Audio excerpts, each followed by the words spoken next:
क्या आपको पता है साल 2017 में पहली बार हमारे वैज्ञानिकों ने एक ऐसे ऑब्जेक्ट को डिटेक्ट किया जो कि हमारे सोलर सिस्टम का था ही नहीं। इस ऑब्जेक्ट की स्पीड इतनी तेज थी कि यह सूर्य की ग्रेविटी से भी निकल गया। इस ऑब्जेक्ट को ओumuamua नाम दिया गया, जिसका मतलब है दूर से आने वाला पहला वस्तु।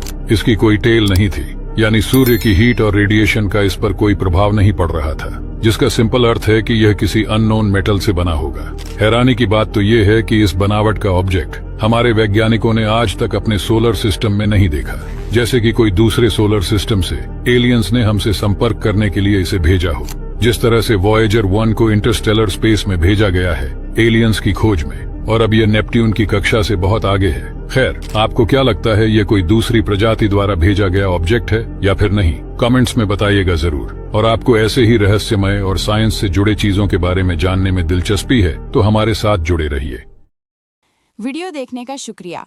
अगर आपको ये वीडियो पसंद आई हो तो लाइक और सब्सक्राइब करना ना भूलें। मजीद ताज़ा टेक न्यूज़, रिव्यूज़ और टिप्स के लिए टेक लिंक उर्दू के साथ जुड़े रहें।